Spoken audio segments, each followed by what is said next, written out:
1장 14절에서 16절의 말씀입니다. 우리 말씀을 찾아서 함께 읽도록 하겠습니다. 헬라인이나 야만인이나 지혜 있는 자나 어리석은 자에게 다 내가 빚진 자라. 그러므로 나는 할 수 있는 대로 로마에 있는 너희에게도 복음을 전하기를 원하노라.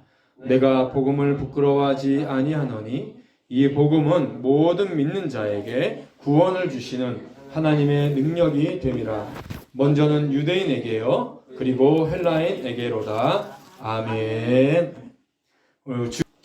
하나님 여러분을 사랑하십니다. 아멘. 주의 말씀 가운데 늘 승리하고 또 주의 복 가운데 넘치는 평강과 은혜가 가득 넘치는 여러분들의 가정과 또 여러분의 성도들 되시기를 주님의 이름으로 축원드립니다. 네. 자, 오늘은 복음 vs 온 세상. 제목이 이상하죠? 복음 vs 온 세상 이런 제목으로 함께 말씀을 나누도록 하겠습니다. 오늘 로마서 1장 14절에서 16절까지 읽었는데 우리가 이 말씀을 가지고 한 2, 3주 정도, 한 3주 정도 길면 함께 말씀을 나누도록 하겠습니다. 자, 왜 이렇게 제목을 정했냐면 우리가 이 세상을 살아가는 모든 것들은 특별히 여러분들이 세상에서 보고 배우고 특별히 우리 자녀들이 공부하는 모든 것들은요 복음을 이해하지 못하게 하는 요소들이 답니다. 세상은 다 그래요.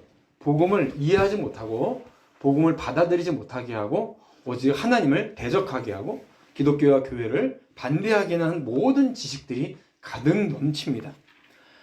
14절에 보면 바울은 자신에 대해서 복음의 빚진 자다라고 고백을 하고 있습니다.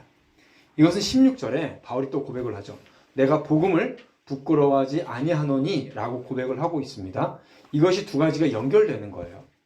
그래서 나는 복음의 빚진 자다라는 말과 나는 복음을 부끄러워하지 아니한다라는 말이 연결되면서 어떻게 하냐? 헬라인이나 야만인이나 지혜 있는 자나 어리석은 자나 유대인이나 헬라인이나 나는 복음을 부끄러워하지 않고 복음의 빚진 자이니 다 이 사람들에게 복음을 전하겠다라고 고백을 하는 것이죠. 과거 초대교회나 지금 이 시대에나 기독교인이라고 하면서 복음을 부끄러워하는 사람들이 있었다는 거예요. 그럼 교회를 다니는데 복음을 부끄러워하는 사람들이 있습니다. 내가 교인이라는 것에 부끄러움을 느끼는 사람들이 많이 있습니다. 특히 로마에 있는 기독교인 중에서도 복음을 부끄럽게 여겼던 사람들이 있다는 거예요. 그럼 복음이 부끄럽나요? 이것은 복음을 부끄러운 것으로 여기게 하는 세상 풍조가 만연했기 때문이고 거기에 대해서 영향을 많이 받았기 때문입니다. 복음에 대해서, 기독교에 대해서 세상의 모든 사람들은 세상의 모든 가치관은 세상 풍조는 공격적입니다. 우리는 이것을 잊어서는 안 됩니다. 수세기에 걸쳐서 복음과 교회는 심각한 공격을 많이 받아왔습니다. 때로 그리스도인으로 하여금 복음을 부끄럽게 여기도록 만드는 것은 세상이 언제나 복음을 조롱하고 복음을 어리석은 것으로 여긴다는 사실에 있어요. 그래서 계속해서 거기서 영향을 끼치게 해요. 초대교회에서도 마찬가지입니다. 고린도전서 1장 23절 이하에 보면 이렇게 얘기를 하고 있어요. 우리는 십자가에 못 박히신 그리스도를 전하나 유대인에게는 거리끼는 것이요 헬라인에게는 미련한 것으로 여겼다고 말씀하세요. 한마디로 말하면 복음이라는 것, 기독교에 대한 것, 교회 예수님을 아주 혐오하고 있었다는 얘기를 이렇게 표현하고 있는 겁니다. 유대인은 복음을 혐오했습니다. 헬라인은 복음을 조롱했습니다. 제자들이 예루살렘에서 복음을 전할 때 제자들을 죽이려 했어요. 사도 바울이 이방 땅에서 특별히 아테네에서 이방 땅에서 복음을 전할 때 거기 있던 사람들은 사도 바울을 보고 비웃고 조롱했습니다. 자, 사람들은 누구나 자신이 조롱받는 것을 싫어하죠. 여러분도 그럴 겁니다. 그래서 기독교인들에게 부끄러운 마음이 들도록 세상 사람들은 사탄 마귀는 여러분들에게 조롱 섞인 말과 비난을 쏟아내는 거예요. 부끄럽게 여기도록 온갖 거짓말과 날조와 왜곡을 이어갑니다. 그것은 지식인이나 비지식인, 종교를 갖고 있는 사람들이나 종교를 갖지 않은 사람들이나 동일해요. 더 나아가서 기독교인이라고 하는 사람들이라조차도 복음을 농담거리로 전락해버리게 만드는 사람들도 있다는 겁니다. 자, 로마가 어떤 곳입니까? 거대한 제국의 수도죠. 정부가 있는 곳입니다. 궁정의 찬란함과 각종 아름다움, 세상의 유행이 가득하고 지식의 꽃을 피운 것이 로마입니다. 거기에 기독교는 저급한 것으로 취급된다는 거예요. 혐오의 대상이에요. 조롱과 비웃음의 대상입니다. 기독교와 복음을 최근에 유행하는 농담거리처럼 여긴다는 거예요. 지금 이 시대도 마찬가지죠. 기독교와 복음과 또 성경에 나오는 용어들을 농담거리로 전락하고 우스운 소리로 만들고 있는 것이 지금 이 시대의 모습입니다. 근데 그것은 일부러 사탄이 복음을 혐오스러운 것으로 낮추려고 얘기를 해요. 자, 14절과 16절을 보면 인류의 두 부류를 그 당시의 시각으로 나누어서 얘기를 하는데요. 이 모든 사람들이 다 그렇다는 거예요. 오늘은 복음에 있어서 어떻게 사람들이 혐오하고 또 그런 강팍한 요소들이 있는지 이 두 가지의 부류의 사람들을 놓고 함께 말씀을 나눌 거예요. 자, 헬라인과 야만인, 지혜인과 지혜 있는 자와 어리석은 자, 이렇게 두 가지로 나눕니다. 헬라인은 지혜 있는 자예요. 지혜 있는 자는 헬라인을 얘기를 하는 거고요. 야만인은 어리석은 자를 얘기를 하는 겁니다. 그때 당시의 사람들이 그렇게 인식을 했다는 얘기예요. 유대인은 지금으로 얘기하면 종교인이겠죠. 종교를 가지고 있는 자. 헬라인은 일반 사람들, 이렇게 얘기를 할 겁니다. 그 당시에는 모든 것이 헬라어가 공용어였어요. 헬라 문화가 그 시대 유행이었습니다. 그래서 지혜 있는 자는, 그러니까 헬라어를 배우고 헬라 철학을 잘 알고 헬라 문화를 활용하는 사람들이 지혜 있는 자였어요. 지식 있는 자. 그 사람들이 그때 당시에 소위 말하면 권력을 가진 자, 지식 있는 자, 리더십이었습니다. 그 반대를 그때 당시 야만인 어리석은 자라고 얘기를 한 거예요. 그리고 이제 유대인과 헬라인 이렇게 얘기하죠. 유대인은 지금으로 얘기하면 이제 종교인이고 다른 사람들은 비종교인이라고 얘기할 수가 있겠습니다. 자, 여기서 바울이 말하는 건 뭐냐면요. 그것과 전혀 상관없다라는 거예요. 지식인이나 지식을 갖지 못한 사람이나 배운 사람이나 안 배운 사람이나 종교인이나 종교인이 아니거나 부자거나 가난하거나 그 모든 환경과 상관없이 그 모든 사람들에게는 복음이 반드시 필요하며 나는 그 모든 사람들에게 복음을 부끄럽게 여기지 않고 빚진 자로서 복음을 담대하게 그대로 전하겠다라고 고백을 하고 있는 거예요. 자, 여러분, 요한복음 3장과 4장에 보면 두 사람이 나옵니다. 요한복음 3장에 보면 그때 당시에 최고의 지식인이 나오고요. 요한복음 4장에 보면 그때 당시에 가장 저급하다고 취급하는 사람이 나와요. 누가 나오냐? 요한복음 3장에는 니고데모라는 사람이 나옵니다.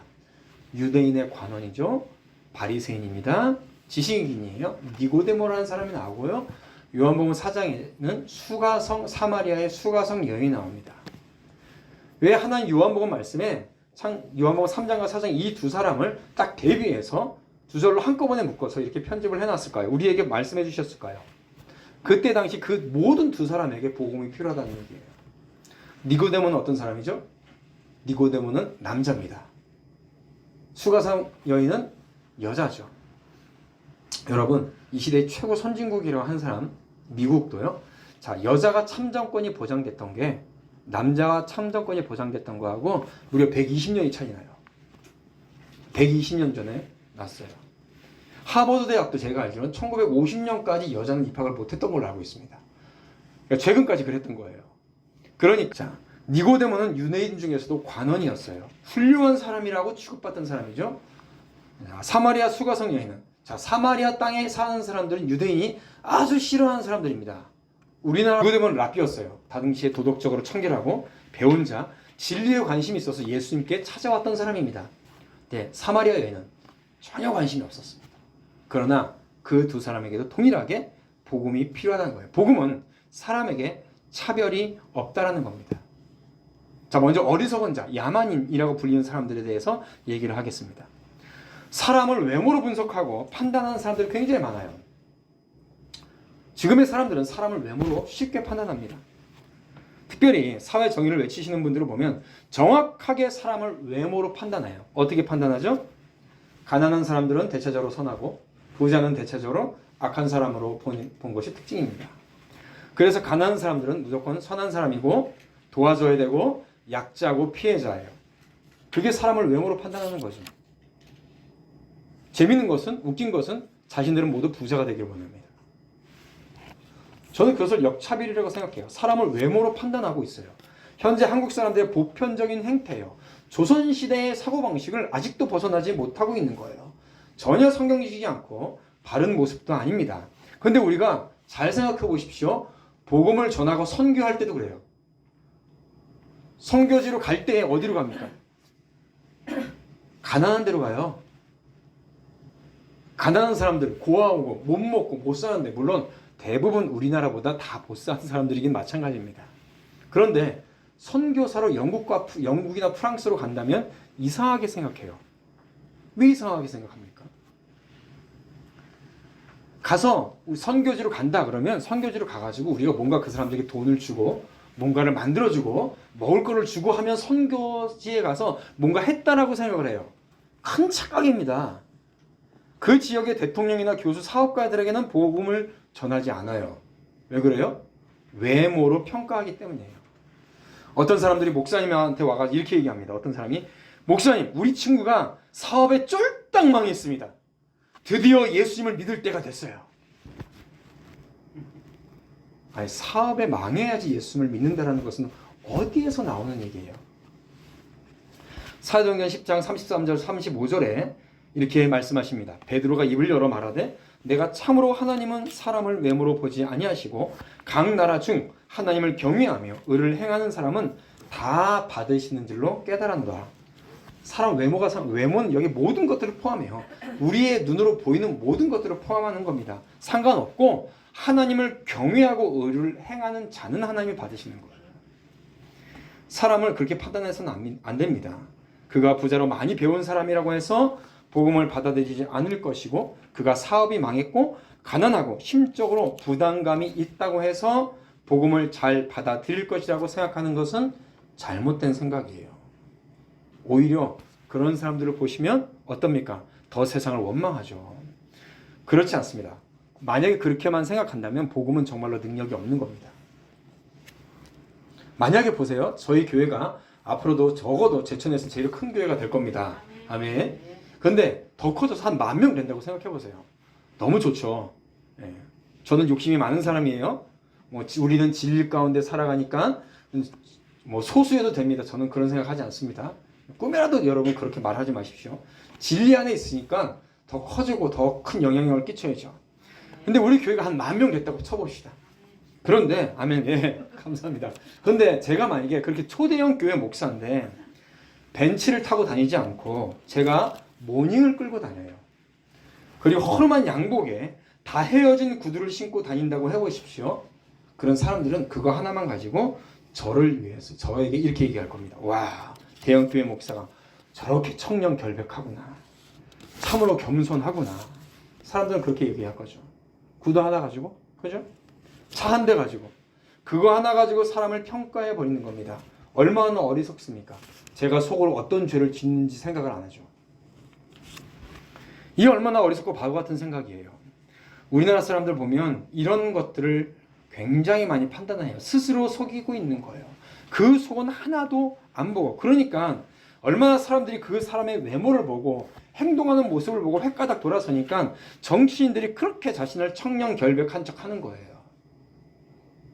뭐 하나 자기 우산 들어주면 굉장히 잘하는 것처럼 가서 우산 들어주고 있고 이러는 거예요. 못 배우고 가난하고 자신을 약자라고 생각하는 사람들은 어떻게 생각합니까? 이런 식으로 남을 판단하고 정죄하고 그리고 교회를 향해서도 비난한다는 거예요. 특별히 복음을 향해서 자신에 대해서 동정의 눈빛을 안 주고 마음을 허락해 주지 않고 돈을 주지 않으면 비난합니다. 뭔가 자기들 눈에 보기에 크게 성공한 듯하고 손가락질하고 그런 사람들에게 손가락질하고 뜯어내요. 안달을 해요. 그것을 교회를 향해서도 마찬가지입니다. 제가 그래서 교회를 와가지고 제가 부교육자도 마찬가지고요. 우리가 지금 개척을 한 다음서부터는 이 지역에서는 그런 사람들을 거의 못 봤는데 제천 성도교회나 다른 부교육자들 있을 때도 교회에 와가지고 당연히 돈을 달라고 그래요. 구걸 하러 온 사람들이 있습니다. 저는 그 사람들에게 천하 한 장도 준 적이 없어요. 교회는 구걸하러 오는 곳이 아닙니다. 그리고 그렇게 그 사람들은요 돈을 달라고 교회마다 떠돌아다녀요. 전혀 무리 짓고 다니는 사람들도 봤어요. 335 무리 짓고 다녀요. 그래 딱 해서 너희 두 명 여기, 너희 두 명 여기. 그러고 다녀요. 주면 혹시라도 이제 먹을 거 있으면 빵이나 이렇게 한 조각 좋지 안 좋습니다. 그런다고 해서 예수를 믿고 구원받는 게 아니라는 거예요. 더 문제는 그런 사람들의 생각과 가치관으로 설교하는 사람들이 있다는 겁니다. 어떻게 생각하냐? 그런 사람들의 입장과 환경과 조건과 그들의 사고방식을 정확하게 알지 못하면 그들에게 설교할 수 없다라는 논리를 갖고 있는 사람들이 있어요. 그 사람들의 입장에 서지 않으면 이런 겁니다. 공장 노무자들과 몇 개월 살아보고 그 사람들의 상황을 알지 못하면 복음을 전할 수 없다라고 말하는 사람들이 있어요. 이런 사고방식에 빠져있는 교회와 목회자들은 어떻게 예수를 가르칩니까? 권력자들에게 핍박받고 예수는 가난한 자들과 함께 있었으며 세상이 예수를 인정하지 않았기에 그는 잔인하게 죽임을 당했다. 이 세상을 향하여서 너무 착해서 세상에 못 박혀 죽은 분으로 묘사를 합니다. 예수님이 가난한 사람과 있었나요? 아니에요. 죄인의 친구라고 그랬죠. 가난한 사람들의 친구라고 하지 않았어요. 무슨 얘기냐면 죄인에게 죄를 깨닫게 하시는 친구라는 뜻이에요. 이것을 듣는 가난한 사람들, 소위 자신들을 약자라고 생각하는 사람들은 어떻게 생각합니까? 어이구 불쌍해라. 그래, 세상에 예수를 인정하지 않았지. 나도 세상에서 인정받지 못했고 예수는 나 같은 못 배우고 가난한 사람들을 위해서 하는 사람들 뿐이지 라고 착각하게 만드는 겁니다. 자, 여러분, 제가 이 부분에 대해서 한두 번 설명을 했지만 이렇게 설교를 하면요, 그분들은요, 가난하고 못 배우고 본인들을 약자라고 생각하시는 분들은요, 절대 예수 믿고 구원받지 못합니다. 왜냐하냐? 왜 그러냐? 예수를 믿게 되기 위해서는요, 예수님 앞에 자신의 죄를 깨닫고 거꾸로 져야, 내 자신을 내려놔야 예수님을 믿을 수 있어요. 근데 그분들은 절대 자기 자신을 예수님께 내려놓지 않습니다. 왜요? 자신들이 의인이라고 생각하기 때문에. 자신들을 피해받은 피해자라는 그런 망상 속에 있기 때문에 절대 자기 자신을 내려놓지 않아요. 복음을 전하는 것은요, 특별히 설교자가 설교하는 것은요, 정말로 위험하고요. 이렇게 위험하고요. 전도자가 복음을 전하는 것이나 진리를 외치는 것 어떻든지 복음을 전할 때, 회중을 바라볼 때 그들에게 하나님과 그리스도를 필요로 한다는 것 외에는 다른 어떤 것도 전제해서는 안 됩니다. 우리는 기독교인들이에요. 진리를 따르는 자들입니다. 외모나 상황으로 복음을 변형시켜서는 안 돼요. 전도할 때도 마찬가지죠. 우리가 전도할 때 그러잖아요. 흉악하게 생긴 사람들은 관상 보잖아요. 외모로 판단해서. 그래서 전도자는 별것도 아닌데 안 줘.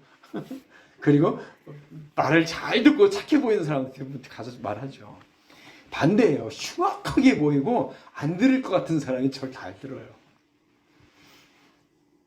자, 지식이 없는 자, 야만인들이라고 당시에 생각했던 사람들에게는 지금도 이렇게 변론한다라고 말씀드렸습니다.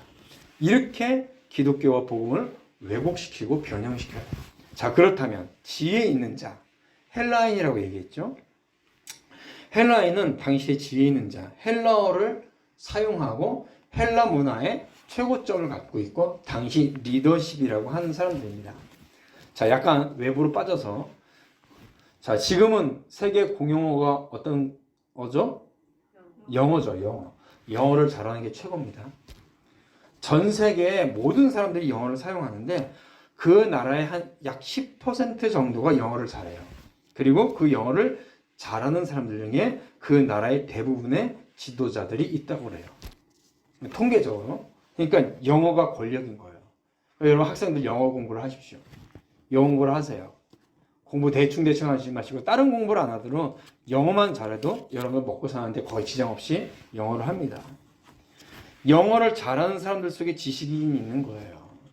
시대를 앞서가는 사람들이 있는 거예요. 언어는 엄청난 능력을 갖고 있는 겁니다. 그래서 여러분 학생들 영어 공부를 열심히 하세요. 절대로 영어 포기하지 말고 내가 영어 공부를 제대로 하지 않으면 난 밥을 먹지 않겠다. 라는 일념으로 공부를 해야 돼요. 왜 인상을 찍으려? 이때 아멘을 해야지. 아멘. 그래야 여러분들이 세상을 이끌어갈 수 있는 리더십의 요건 중에 하나를 갖추는 거예요. 자, 이게 뭐냐? 헬라에는 지식인이고 사회 리더십이라는 뜻이에요. 이들도 하나님 앞에 두려워 떨고 거꾸러져야 된다는 뜻을 말씀하고 계시는 겁니다. 왜 그렇습니까? 반드시 하나님 앞에 더 큰 심판을 받을 때가 생기기 때문에 그래요. 고학력자라고 해서 하나님의 심판이 보류되는 게 아니라는 겁니다. 하나님 앞에 그 어떤 것도 주장할 수 있는 게 단 한 가지라도 없어요. 리더십들, 고학력자들, 지식인들은 어떻습니까? 이 세상에서 높임을 받고 살았어요. 그래서 또 자기 자신을 내려놓는 게 어려운 거예요, 이 사람들은. 지성적 거만이 이 시대에 엄청납니다. 그러면서 거짓 지식이 진리를 대체하게 만들어요. 이것이 어디서부터 나타나냐? 잠깐 이제 역사 얘기를 하면 1789년에 이제 프랑스 혁명이 일어났어요. 1789년에 프랑스 혁명이 일어나는데 이것을 대부분 교과서에서는 이제 자유평등 박애라고 해서 굉장히 좋은 것으로 가르치는데요. 사실은 전혀 그렇지 않습니다. 프랑스 혁명은 교회를 파괴하고 복음의 진리를 파괴하는 사상으로 말미암아 교회를 무너뜨렸던 것이 프랑스 혁명이에요. 예. 어떻게 기독교를 완전히 파멸로 몰고 가려고 했냐면 일주일이 며칠이죠? 일주일이 7일이죠. 프랑스 혁명이 일어난 이후에 일주일을 왜 일주일이 7일이냐? 10일로 바꿔라. 그래서 일주일을 10일로 바꾼 적이 있었어요. 왜냐하면 주일을 섬기지 않게 하려고. 그러다가 이렇게 불편하니까 지게들도 불편한 거죠. 다시 7일로 바꾸긴 했는데 그 전까지의 사상은 하나님이 세상을 창조하셨다예요. 하나님이 이 땅을 창조하셨다. 물론 로마 카톨릭이 이단이 돼가지고 이제 피폐해서 잘못한 것이 있죠. 그러나 그걸 제대로 개선하면 되지. 하나님을 거역하면 안 되는 거잖아요. 그 전에는 하나님이 인간을 창조하셨다라는데 프랑스 혁명 전후로 바뀝니다. 모든 신학 체계가 바뀌어요. 어떻게 바뀌냐? 하나님은 인간이 상정해서 만들어낸 것이 하나님이 되었다라는 거예요. 그러니까 내가 이 세상을 살아가는데 너무 힘들고 어려워요. 어려워서 위로가 필요해. 그래서 내가 위로를 받기 위해서 만든 신이 무엇이냐? 하나님이라는 거예요. 프랑스 혁명을 전후해서 모든 신학 체계가 이렇게 변질되고 바뀝니다. 슐라이어 마하고 특별히 포이에르 바하라는 사람이 이런 신학의 노선을 아주 강력하게 주장해서 프랑스 혁명 이후에 프랑스 사회를 전부 다 프랑스와 유럽을 전부 다 물들어 버리게 만들었어요. 그래서 현대 신학은 성경으로 신학을 하는 게 아니라 사람의 생각으로 신학을 해요. 지금도 마찬가지입니다. 이것이 현대 신학이에요. 인본주의 신학인데, 자, 이때 당시 슐라이어 마르하고 포에르 바하라는 사람이 이런 신학을 유럽 전역에 가득 넘쳐 흐르게 했어요. 그러면서 만들어진 가치관이 그 다음에 무엇이 나오냐? 찰스 다윈의 진화론이 나오고 마르크스와 엥겔스의 공산당 선언이 나오는 거예요. 무슨 얘기냐? 제가 늘 말씀드리죠. 신학이 타락을 하면 사람들의 생각이 타락을 하는 거예요. 신학을 바로 세워야지만이 사람들의 생각이 바로 서는 거예요. 그것을 그대로 받은 사람이 프로이드예요.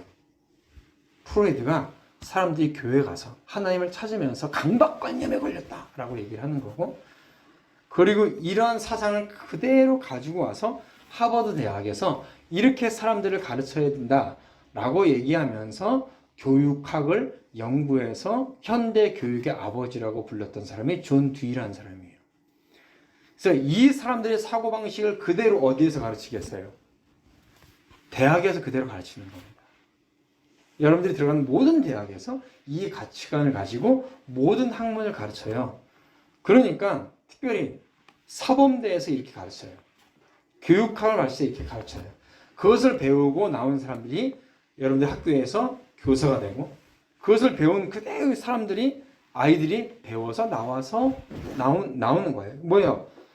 하나님을, 예수님을 비아냥거리는 철학과 사상으로 무장한 수많은 교사들이 학교 강단에서 가르치고 그것을 우리의 자녀들이 그대로 배우는 겁니다. 그러니까 하나님의 원리를 받아들이는 것이 이 세상의 원리에서 너무 힘든 거예요. 순종하라 라고 그러면 순종하지 않죠. 불순종하지 않습니까?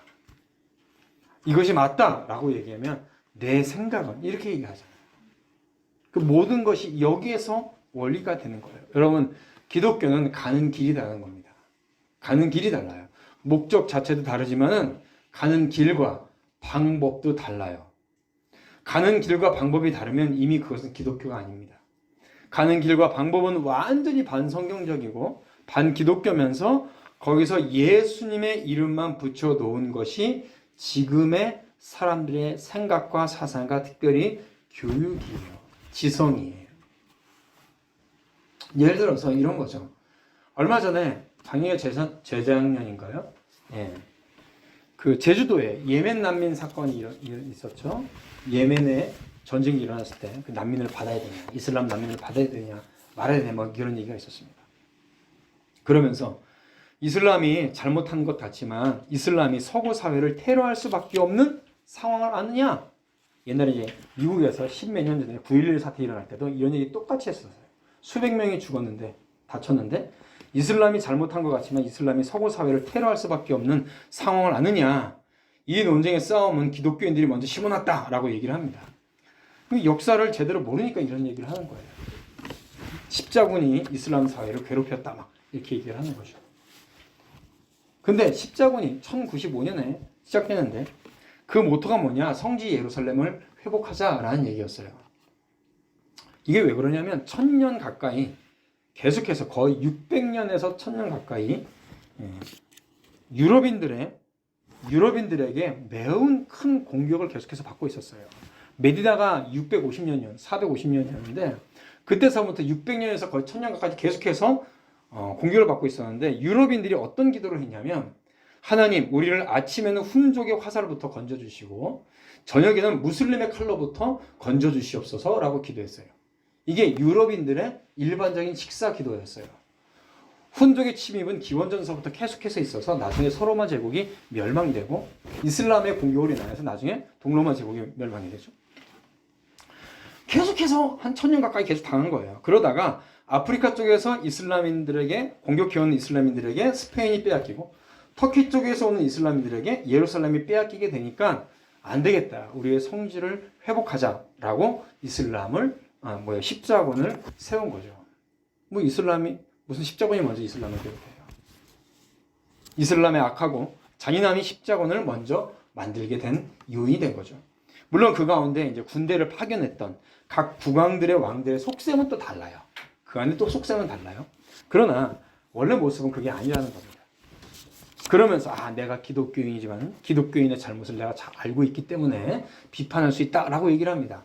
잘못된 생각이에요. 여러분 정말로 제대로 기독교를 알고 싶고 역사를 제대로 알고 싶으면 누구한테 와서 배워야 되냐? 목사에게 와서 배워야 돼요. 제가 여러분들에게 말씀해 주시는 대로 그대로 배우고 익히면 돼요. 그런데 기독교에 대해서 배우는데 꼭 어디서 이상한 거 와서 보고 그런데 하면서 말하는 도울 같은 사람한테 가서 배우면 뭐 배우겠어요? 정말 중요한 기독교는 신학 교수와 그 역사는 목사에게 가서 배워야 되는데 이상한 사람에게 배우게 가서 지성인인 척 한다는 거죠. 고린도전서 1장 20절에 이렇게 말씀하십니다. 고린도전서 1장 20절에 지혜 있는 자가 어디 있느냐? 선비가 어디 있느냐? 이 시대의 변론자가 어디 있느냐? 하나님께서 이 세상의 지혜를 미련하게 하신 것이다. 그러면서 25절에 하나님의 어리석음이 사람보다 지혜롭고 하나님의 약하심이 사람보다 강하니라 라고 말씀하십니다. 무슨 말씀이에요? 하나님의 입장에서는 아무것도 아니라는 겁니다. 그렇게 똑똑해도 미련하다는 거예요. 이렇게 하나님을 대적했던 학자들과 반대로 하나님의 원리로 세상의 원리를 삼아야 된다라고 주장하고 또 가르쳤던 학자들이 있어요. 헤르만 바빙크나 아브라함 카이퍼나 벤자민 워필드 같은 사람들이 있습니다. 아까 그 사람들보다 50년 정도 후의 사람들인데 이 사람들의 정치에 대해서 문화에 대해서 책을 읽어본 적이 없죠. 카이퍼나 바빙크나 워필드의 이름을 여러분들 신문이나 텔레비전이나 어디에서 보신 적이 있습니까? 안 가르쳐 줍니다. 근데 마르크스나 엥겔스나 포에르바 조금 더 들어가면 그 사람들 얘기가 나오고 그런 사람들 얘기는 TV에 자주 나와요. 왜 그렇습니까? 세상이 반대하는 거예요. 여러분 지금 이 시대에 진정한 민주시민, 주권국가의 시민, 사람들을 이롭게 하는 정치는 무엇인가? 국민들은 어떻게 정치에 제대로 참여해야 되는가를 가르쳐줬던 사람들이 바로 바빙크나 카이퍼나 워필드예요. 실제로. 아브라함 카이퍼 같은 경우는 신학자고 목사면서 네덜란드의 총리였죠. 아브라함 카이퍼의 정치강령을 한 줄도 읽어보지도 않으면서 무슨 지식인이라고, 이 시대의 민주시민이라고, 국민 주권국가로서의 국민은 어쩌고 저쩌고 말도 안 되는 소리죠. 고린도전서 3장 18절 이렇게 말씀하십니다. 아무도 자기를 속이지 말라. 너희 중에 누구든지 이 세상에서 지혜 있는 줄 생각하거든 미련한 자가 되어라. 그리하여야 지혜로운 자가 된다. 뭐예요? 아는 척하지 말라는 거예요. 하나님 앞에서 아는 척하지 말라는 거예요. 자기를 속이는 겁니다. 사실은 아무것도 몰라요. 예수님에 대해서, 교회에 대해서, 기독교에 대해서 아무것도 모르면서 아는 척하는 것입니다. 그래서 그런 사람들은 미련한 사람들이 될 수 있는 거예요. 자신의 미련함을 깨닫고 나오는 자가 정말로 지혜를 가질 수 있는 사람입니다. TV에 나오는 뉴스만 보고 인터넷에서 떠도는 유언비어나 보고 화진되지도 않은 그렇다더라. 감정만 격동시키는 저는 그 유튜브에 그 짧게 올라오는 게 처음에 뭔지 몰랐어요. 나중에 쇼츠라고 제 애들한테 그리고 뭐가 이렇게 빨리빨리 지나가는 게 있냐 그랬더니 쇼츠라고 1분도 안 되는 거 잠깐 올라가는 거예요. 그런 것만 보는 거예요. 그러면서 다 아는 것처럼 떠드는 사람들이 얼마나 많습니까? 그런데 진실은 몰라요. 본질은 몰라요. 매우 어리석고 미련한 겁니다. 이것은 마치 삼성 휴대폰을 쓰면서 삼성이라는 회사에서 회사에 대해서 다 안다고 생각하는 거고 아이폰 쓰면서 애플이라는 회사에 대해서 다 아는 척하는 것보다 더 못난 짓이에요.